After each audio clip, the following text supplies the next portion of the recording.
Hey, it's Mendel. I'm really excited to announce that I've got a brand new show on the way. It's called Waterbodies, and I'm producing it on behalf of an organization called the False Creek Friends Society. False Creek, as the name suggests, is not a creek. It's a tidal slough, and it's one of the most visible waterways here in Vancouver, where I live. It's right next to downtown, and it is always bustling with life. It also happens to have the reputation for being highly polluted, thanks to bygone industry and present-day civic infrastructure. Despite that, though, a recent bioblitz survey revealed that it's home to more than 500 distinct species. The goal of the False Creek Friends Society is to see this waterway become a focal point of healing the intersection of ecology and urban society, and to have it serve as a living lab for us to better understand our relationship with these waters. More specifically, the proposal is for False Creek to be designated as Canada's first urban marine park with Indigenous co-governance under the 30 by 30 conservation goals. Of course, getting there is going to take some work and a lot of learning.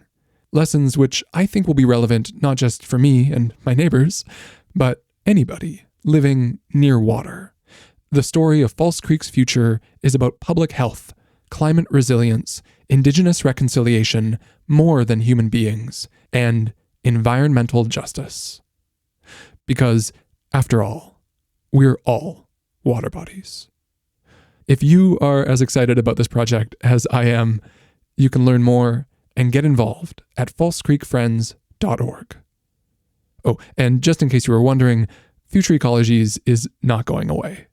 But it's also still not sustainable as a full-time job for me or anyone else. If you want, you can help us out at patreon.com/futureecologies. But in the meantime, I think this makes for a pretty cool balance. Oh, and I almost forgot, Waterbodies is a video podcast shot on location in False Creek. The first episodes will arrive this September, but the trailer is out now. So I hope you'll get subscribed to the Waterbodies feed anywhere.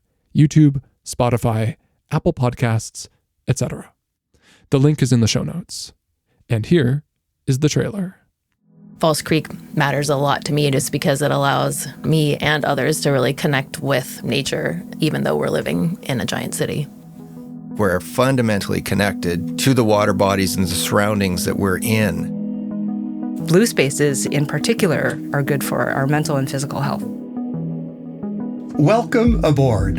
I'm Zeta, and this is Waterbodies, a podcast from False Creek Friends. The reality is that False Creek is actually quite alive. How do we navigate the protection of these places that we love? What do you imagine False Creek might look like in the next 10 to 20 years? False Creek can become a beacon and a place to showcase the conservation efforts that are happening throughout the rest of British Columbia. What it means to be a steward of a land. Watch, listen, and subscribe to Waterbodies, wherever you get your podcasts. And visit falsecreekfriends.org to learn more.